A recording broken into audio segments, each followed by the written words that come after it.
What's good, everybody? It's Joe, and I come back at you with another video. So for this video, I wanted to share a personal story that happened about a week or two ago. Essentially, one of my good friends. I went to dinner with some of my good friends.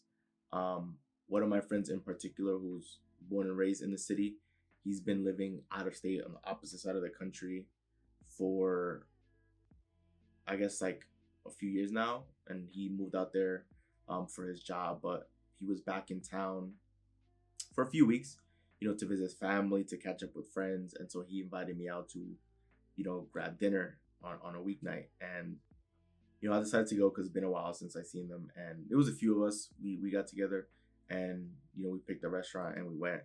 And the restaurant, they sat us at the round table. So we were, sitting all eating, chatting. And of course we were catching up. So I was having a discussion with one of my other friends that was there. And things were going well. We were just giving each other updates as far as what we wanted to do, how things were going.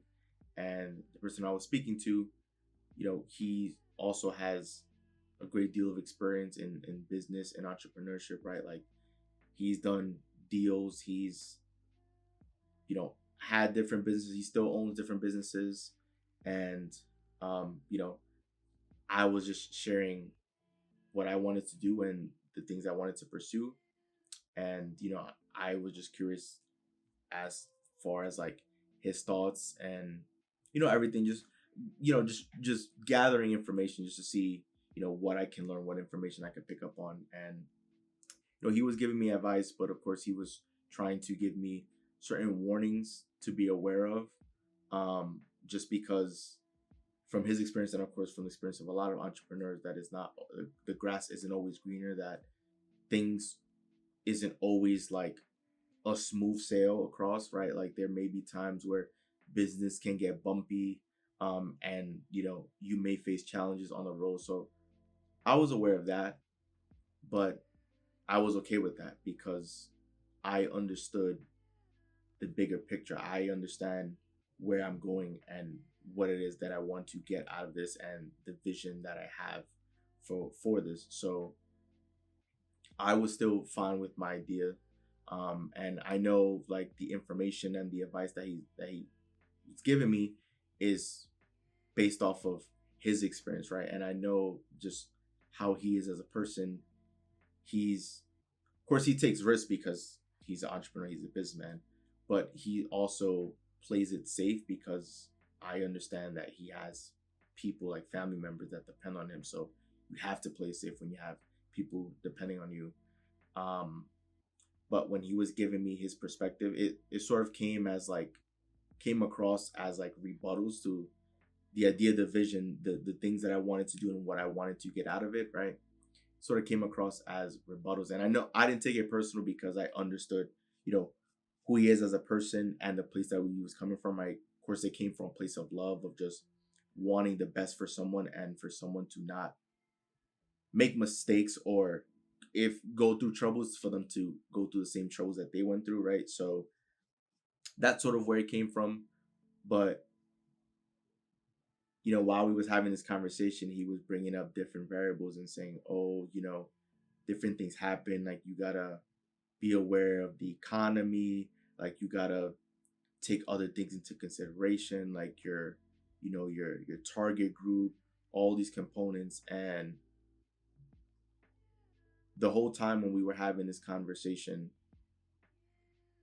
I was basically trying to tell him that I wasn't concerned about any of those things. I wasn't concerned about the variables. Now, granted, I understood where he was coming from, right? Because we went to college together, right? We're both educated young men. Like we've taken classes in economics and all these things. So we both understood these things. But for me, the way I looked at it and the way I approached it, I didn't care about that. I didn't care about those variables, though that literally meant nothing to me because I just don't believe it's important. I don't believe that those variables have to affect me.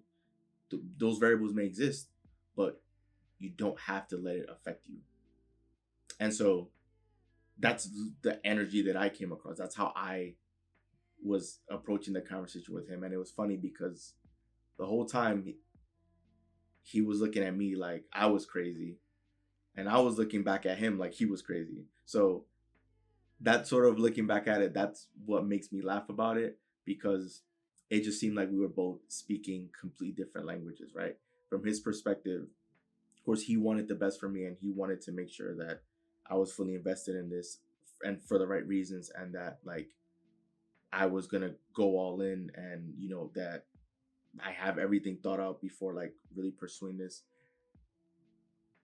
Yet from my perspective, I was approaching it as it being inevitable for it to all unfold for me, right? That everything somehow, some way is going to work itself out, and that all I need to do is just continue heading towards the North Star, continue heading towards the dream, and that it'll be inevitable for it to happen. It essentially came to the point where, to some degree, I was essentially like protecting my dream, because people can be in a situation like this where they may have a dream, something they want to do, something they want to pursue, and they'll tell family, they'll tell friends, they'll tell people around them, and like people around them will shoot down their idea, or essentially project their insecurities onto them, or like it's try to make it seem like it's not possible because they themselves don't believe that they can get it done. Like the perfect example is an example with Jay-Z. So when Jay-Z was up and coming with music, um he had an uncle, I guess, that he was close to, and he told the uncle, that Jay-Z told his uncle that he had a dream of being able to sell 1 million records, and his uncle didn't think it was possible. He didn't believe that that could be done. And now when we see Jay-Z now, like you hear the saying, he's like, in his voice, he says, I sold 1 million records like 1 million times, right? So he's done it so many times. He believed back way before he could even see that it's possible. He believed in himself and believed that it was possible. And then because of that belief, it was inevitable for it to happen. And he's done it so many times that it's just second nature now. But when he told his uncle that, of course, his uncle shot down the idea because his uncle didn't believe that it was possible. But I'm sure his uncle didn't believe that he could do something like that, which is why he basically told Jay-Z that Jay-Z couldn't do it.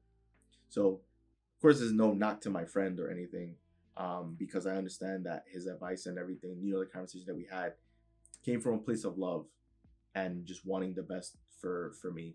But I'm coming from a place of understanding that I'm working with the universal powers, right? I'm working with a higher power, that I understand that everything is interconnected with one another, and miracles happen all the time, and I have blessings lined up for me, and that I'm destined to do great things and big things, and it's inevitable for me to be great and find success in anything and everything that I touch, that I have the Midas touch. And so people who were in my situation during that conversation, they would have felt that their idea got shut down, and in that moment they would have just thrown the idea away, just buried the dream, and say, you know what, like I'm gonna just give this up and just take a quote unquote safe route. But for me, I've experienced the quote unquote safe route, and I just felt it wasn't for me. Like it got the job done for the time being, but that level of passion, that level of fire, that eternal fire that's hidden inside of each and every one of us, right? That's dormant. I feel most alive when I'm pursuing something that's meaningful, when I'm going after something that I'm passionate about, when I'm working towards something great that I know is going to be a worthwhile dream, a worthwhile goal, something that I can look back and be proud of. That's when that fire inside of me gets lit up. That's when I'm able to do my best work, because now I'm inspired. I'm taking inspired action. I'm not just going through the motion and doing something because I'm good at it, right? I want to do something that, of course, ideally that I'm good at as well, but something that can be meaningful and have a lasting impact. And I feel like the biggest impact you can have is having an impact on someone else's life, helping improve someone's life, helping them see the world from a better light.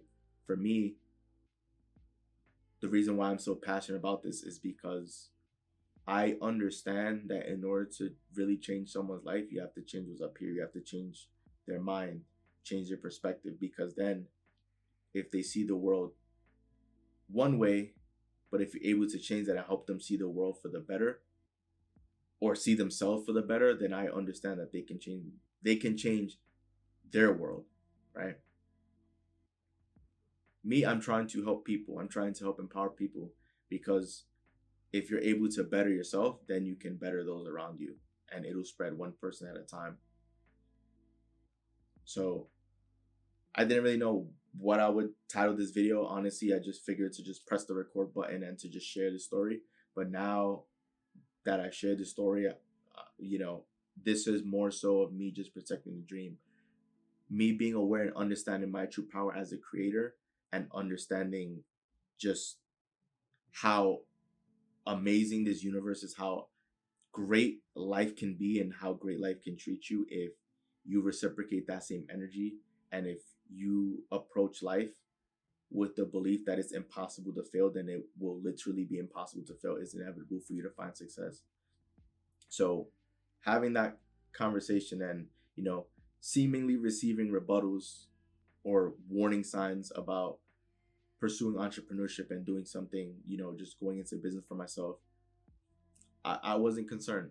I wasn't concerned in the slightest because I know that this is my calling. I know that I'm destined to do something great, and what better project to tackle than to help improve the lives of other people and to be able to leave my fingerprints on the world, you know?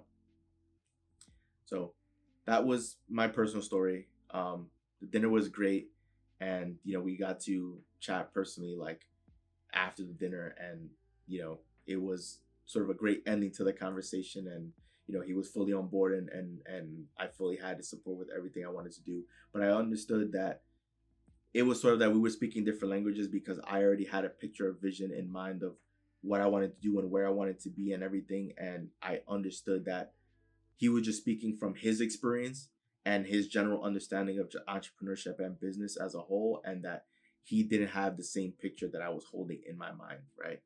It was just essentially I can only give him some sort of like a thumbnail sketch, and he would just give his general advice. But as long as you have the picture in your mind of what it is that you want to have, be, do, have, or accomplish, then you can hold it in your hand. It's all possible. Everything in this lifetime is possible. So you have a dream, protect that dream at all costs. You don't have to share with everyone, right? Because not everyone is going to share your same vision. So if you have a dream, protect it and work towards it. And, if you can keep it to yourself as long as possible, then that's ideally best, so that there's no pressure, there's no accountability from other people. You can work towards it on your own time. And then when you feel like it's time to go all in, when you feel, sometimes you'll never feel fully ready, that you just have to jump into it. But that's still fun. That's still part of the journey. That's because it's all about the journey. The photo that we have, the picture that we have in our mind is the destination, but it's just all about the journey. So you want to make sure you're having fun along the way. So this is what I mean. Even something so small as having dinner with your friends can have such a lasting impact on me, because I still remember that conversation. Of course, it happened like a week or two ago, but I still remember it like it was yesterday. And just the entire time, I understood in those moments that I can accept or reject ideas that come my way. I don't have to just agree with things. I can hear something from someone and I'm free to decide if that's the truth, or if it's going to be my truth, or if I can reject it and decide to write my own truth. Someone said it's not possible to be an entrepreneur, to have your own business, to be successful. I can look at that idea and reject it and say, you know what? This is false because other people are successful. Or I can say this is false because I will be successful. I will make the fact. So I'm only thinking about what I want. I'm only thinking about the outcome of what it is that I want to get out of this. And I know that in due time, it'll be inevitable for it to all happen. So hopefully, I know I've said a lot with this video, but hopefully you found at least some nuggets of information, something that you found valuable that you can, reflect or apply onto your own life to make you a better person, or to push you forward in whatever goal you're striving to accomplish. So hope you found this all to be beneficial. This is Joel, and I'm out. See you guys for the next video.